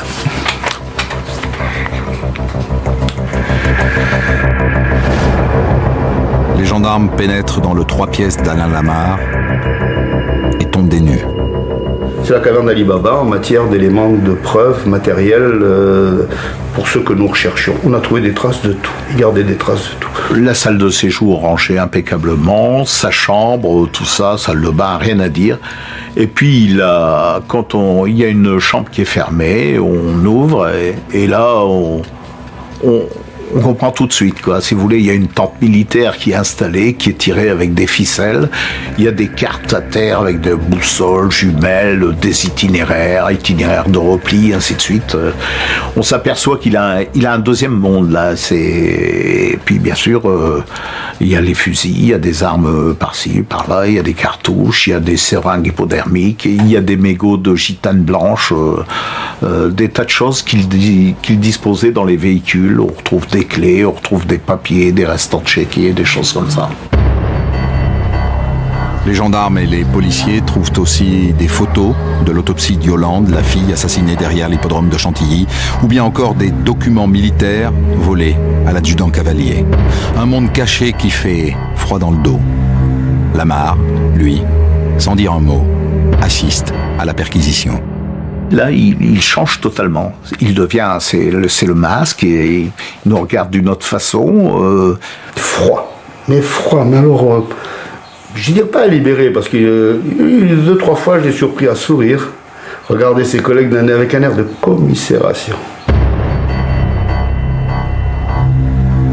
Moi, je lui dis, mais tu m'aurais tiré dessus. On me rendait compte, quelqu'un que j'invitais à ma table, il allait conduire ma fille de temps en temps à l'école. J'avais une fille qui avait 14-15 ans à l'époque, et elle me dit, je vous aurais descendu. Et puis dans son livre, dans le semainier, il était marqué, je ne sais plus à quelle date, à abattre le 18 avril, adjudant Cavalier et commandant Colson. Et donc, on est bien obligé de se rendre compte de l'évidence, quoi. La perquisition dure depuis 6 heures. Devant l'immeuble, il y a maintenant beaucoup de badauds et des journalistes. Et à 13 heures, la radio annonce l'arrestation.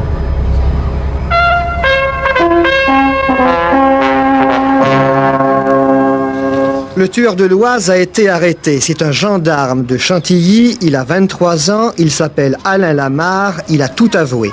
Son unité était précisément chargée de rechercher le tueur.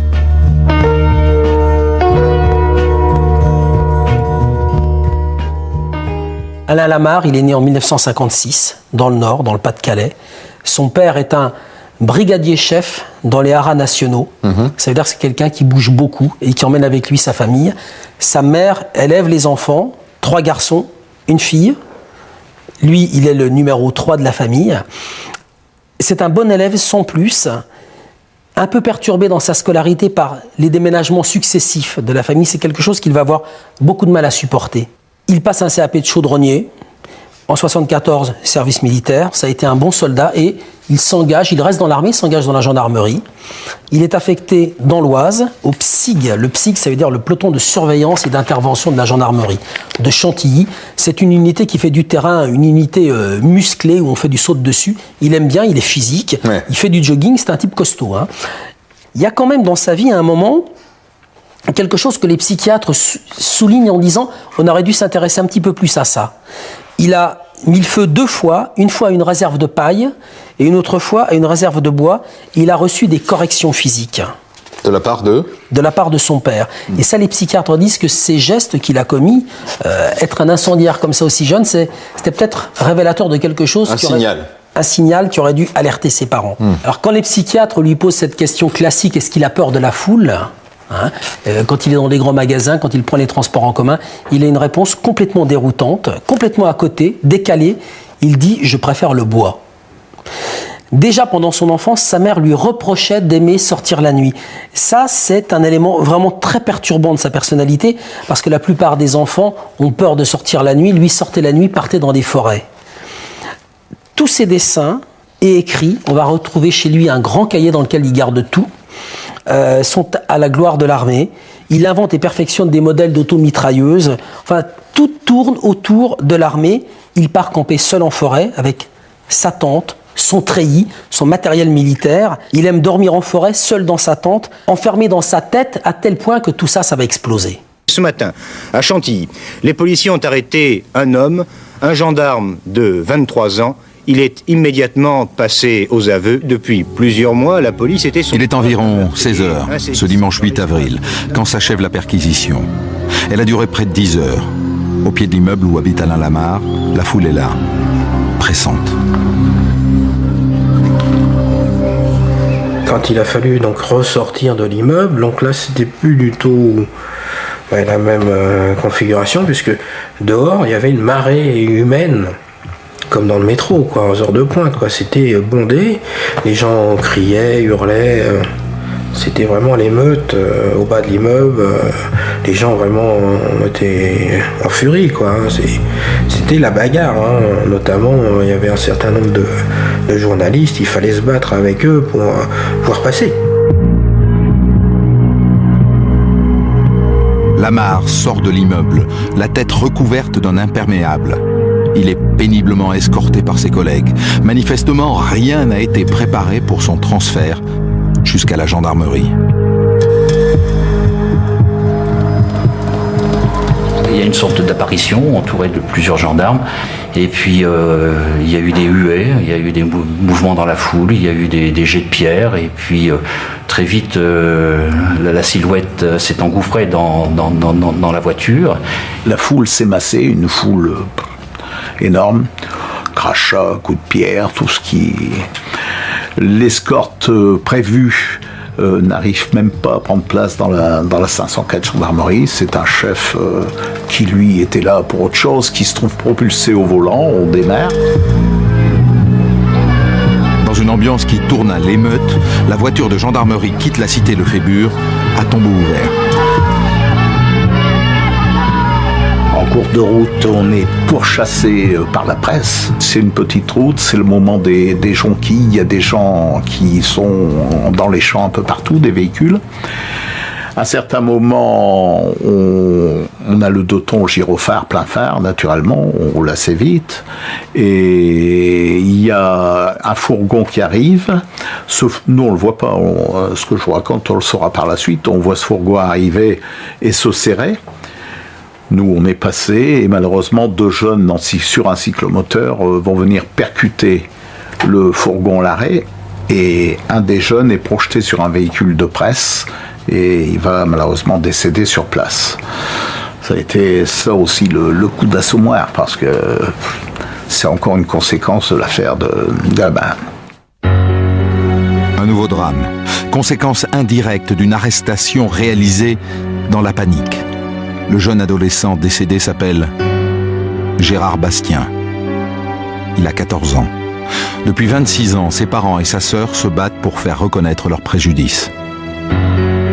Une arrestation, ça se prépare. Là, ça a été la panique totale. Ça a été fait n'importe comment et bien sûr, c'était un accident prévisible.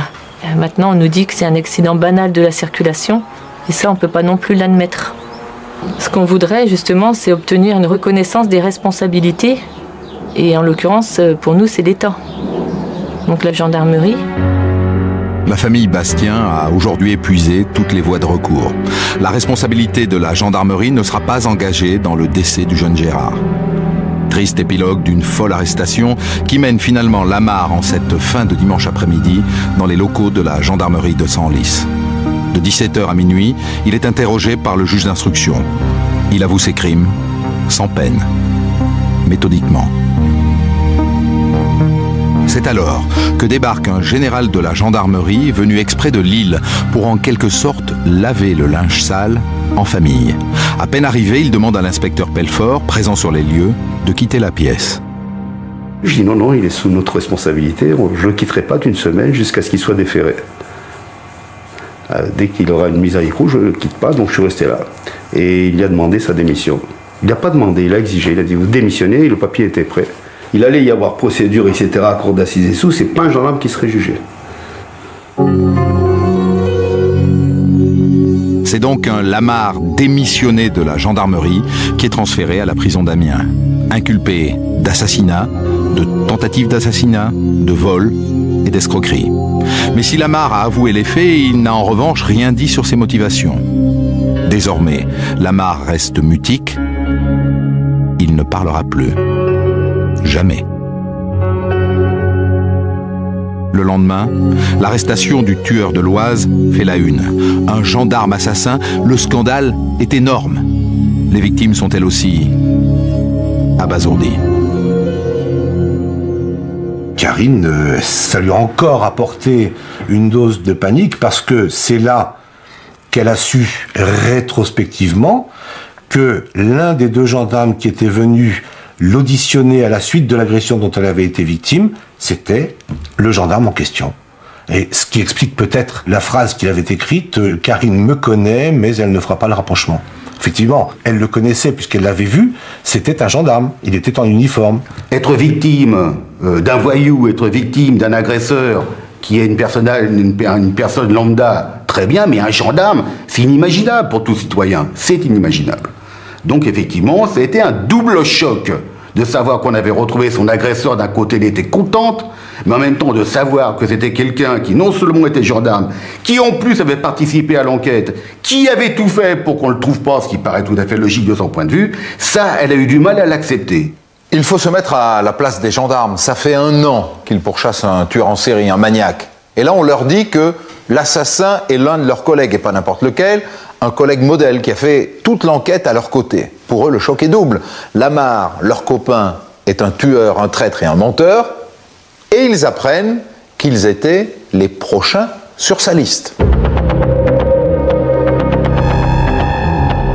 Un jour, il m'a posé la question, il m'avait dit, mais quelle serait votre réaction si le tueur venait à s'en prendre à votre femme? Alors c'est vrai qu'à l'époque, je n'ai pas vraiment... ça m'a pas marqué plus que ça, puisque c'est vrai que c'était une affaire qui était en cours. Suite à son arrestation, il m'a été dit que, en l'occurrence, ma femme faisait partie des gens à éliminer. Alors c'est vrai que là, quand vous apprenez ce genre de choses, je dirais que c'est tout un monde qui s'écroule autour de vous, quoi.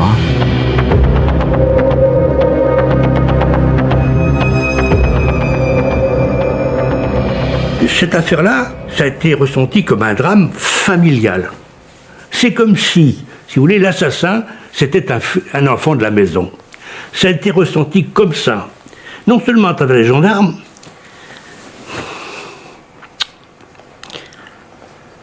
ça a été un coup de poignard, hein. C'est vraiment une trahison, c'est... Parce que la gendarmerie, il y a des sentiments qui ne s'expliquent pas entre les hommes. Il y a l'amitié, il y a la confiance, et là on a l'impression d'avoir été trahi, mais au plus profond. Les jours qui suivent l'arrestation de Lamar sont très douloureux pour les gendarmes de Chantilly. Après donc l'arrestation, il a bien fallu reprendre l'activité habituelle de surveillance et tout ça, mais on ne pouvait plus sortir sans se faire huer dès qu'on passait quelque part, quoi. Dès que les gens voyaient la 504 bleue, on était injuriés, on nous traitait de tueurs, de tout ça, quoi. On était assimilés aux gendarmes à Lamar, quoi. Et on sent bien que de son côté, la direction de la gendarmerie nationale n'a qu'une priorité, tout faire pour qu'une chape de plomb retombe sur cette affaire. Première victime, les anciens collègues de Lamar à Chantilly. On nous a mutés soi-disant dans notre intérêt. Je dirais que l'unité, c'était le vrai feu d'artifice, hein. Tout le monde a été muté, avec interdiction de parler de l'affaire.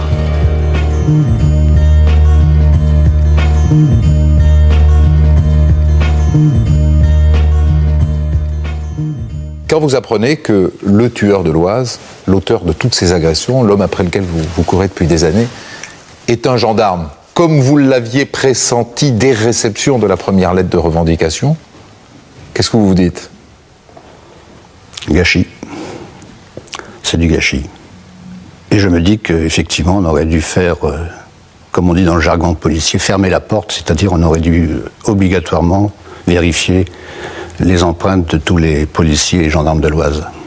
Sur votre intuition? Sur l'intuition. Ça s'appelle fermer une porte. C'est une option d'enquête qui n'a jamais été fermée. Donc à ce moment-là, vous en voulez à qui? À votre supérieur? Ou à vous?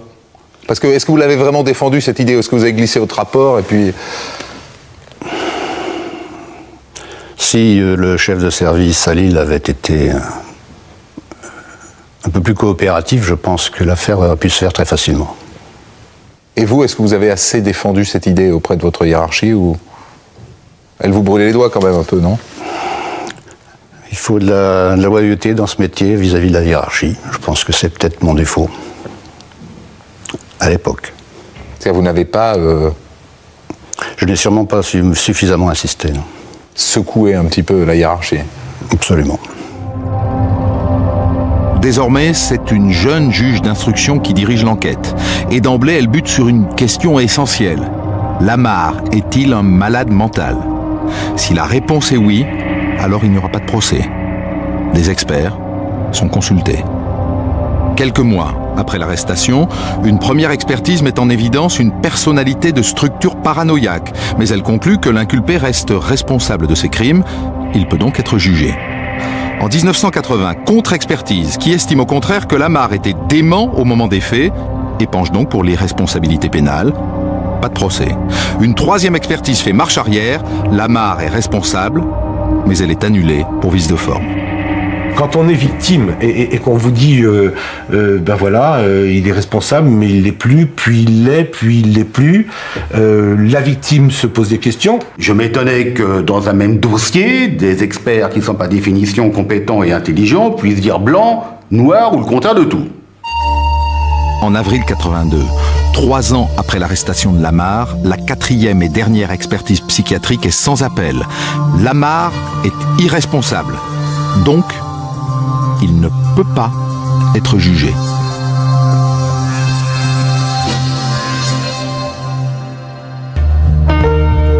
Le docteur Serge Bornstein, psychiatre, a fait partie du collège d'experts qui a définitivement décidé que Lamar n'était pas jugeable. D'abord, comment est-ce qu'il se comporte avec vous quand vous le voyez? C'est un homme très simple, avec une courtoisie élémentaire, un petit peu sec, un petit peu rigide. On sent qu'il a été remodelé par son métier et il s'exprime avec aisance, il est présent, mais on perçoit un malaise existentiel considérable chez lui. Alors vous lui faites passer un test dit de Rorschach. De Rorschach. Oui. Ce sont des taches d'encre. Des taches d'encre. Sur un papier plié en deux. Voilà, c'est ça, qui ont été ensuite reproduites. Alors on lui demande ce qu'il voit. Et le nombre des réponses correspondant permet de savoir exactement la structuration mentale du sujet. Pour prendre un exemple sur ce dessin-là, oui. Un être parfaitement équilibré va dire quoi? Eh ben, il va voir un insecte, il va voir un papillon. Ce sont des réponses banales, acceptables. Et l'être pathologique voit quoi? Alors l'être pathologique va voir des monstres, des êtres préhistoriques en décomposition. C'est ce genre de choses que dit le gendarme Lamar. Tout à fait. Il voit par exemple les restes d'un festin d'un lion qui aurait mangé une gazelle ou un autre animal. Il ne voit que des choses morbides. Et le nombre, la répétition de ces réponses fait que la conclusion... Parce qu'on multiplie les cartons, c'est-à-dire qu'on lui en présente... La conclusion, c'est qu'il présente un état, les 10 cartons, il présente un état psychotique. Quelle est la maladie dont il souffre? Alors, il souffre d'une maladie assez rare, qui est l'héboïdophrénie. Alors, je m'explique, hein, c'est un terme très savant. Il s'agit d'une forme particulière de schizophrénie, souvent au début, qui est caractérisée par des passages à l'acte antisociaux, avec apparemment une structuration paranoïaque de la personnalité, mais en fait qui camoufle une affection beaucoup plus grave, un type de dissociation psychique, c'est-à-dire la schizophrénie, entraînant l'irresponsabilisation, à l'époque l'article 64 du Code pénal. J'ai du respect pour votre métier, mais vous ne pouvez pas m'empêcher de vous poser la question suivante. Est-ce que vous n'auriez pas reçu un coup de fil de la gendarmerie? Parce que ça rend bien service à la gendarmerie que M. Lamar soit fou. L'institution était responsable du coup. Non, je peux vous affirmer que nous n'avons eu aucune pression de cet ordre-là. Le fait qu'il soit gendarme ne le prive pas d'avoir à rendre des comptes s'il est responsable de ses actions. Vous n'avez subi aucune pression? Ah, ça, je peux vous l'affirmer. Au titre de l'article 64 du Code pénal, Alain Lamar est considéré en état de démence au moment des faits. Une ordonnance de non-lieu est donc rendue le 14 janvier 83. Et le jour même, le tueur de l'Oise quitte la prison d'Amiens pour l'hôpital psychiatrique de Sarreguemines. L'une de ses victimes, Karine, la jeune femme agressée à Pont-Saint-Maxence, décide de faire appel. J'avais l'espoir que la cour d'appel me suivent dans le raisonnement qui était que s'il y a doute, si les experts, les techniciens sont pas d'accord, laissons ça à l'appréciation d'une cour d'assises et à la conscience populaire. Le 2 juin 83, Karine est déboutée. Le non-lieu est confirmé. Alain Lamarre ne sera jamais jugé.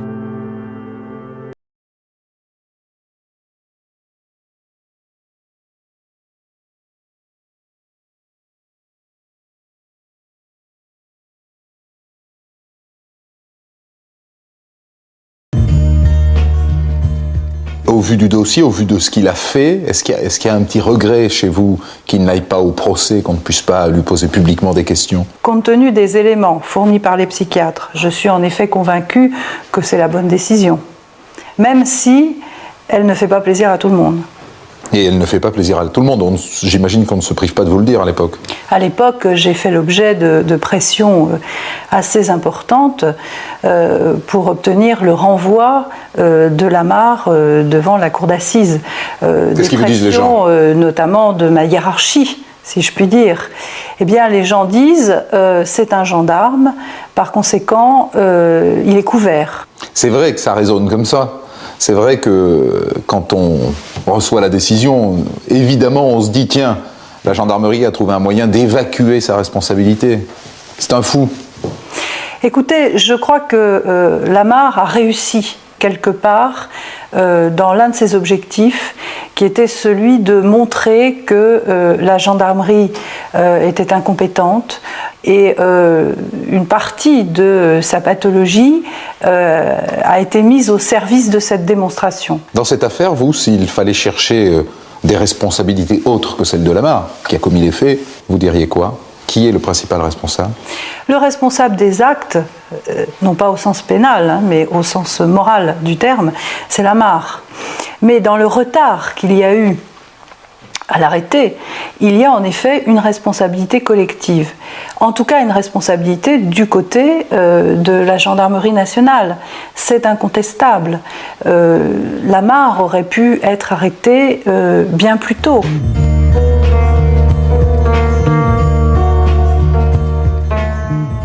Est-ce qu'il y a eu des sanctions dans cette affaire, au niveau police, gendarmerie, magistrat ? Non, il n'y a eu absolument aucune sanction. Hein. Les policiers et les gendarmes qui ont fait les plus grosses bourdes dans cette histoire, à l'exception d'une personne, ont suivi leur carrière, ont eu de l'avancement, sont même arrivés très haut dans leur hiérarchie.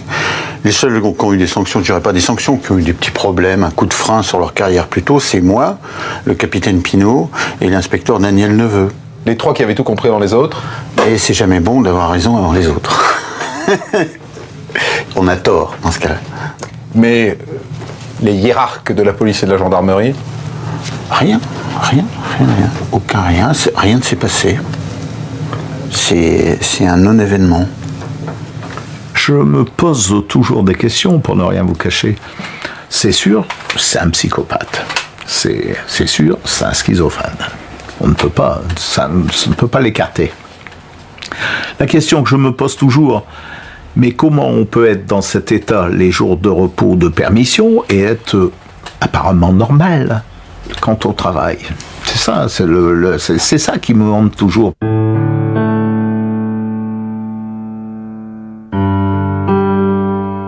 Les gens, après l'arrestation et puis l'absence de procès, les gens ont dit, bon, c'est parce que c'est un gendarme, on nous cache la vérité, on nous cachera la vérité, c'est un garçon qui n'est pas malade, il bénéficie de son statut de gendarme pour échapper à la justice. À ce stade-là, les victimes n'ont plus qu'un seul espoir, celui d'obtenir des dommages et intérêts. Il leur faudra 5 longues années avant que l'État ne soit condamné en 88 à les indemniser. Malgré cette reconnaissance tardive, l'amertume.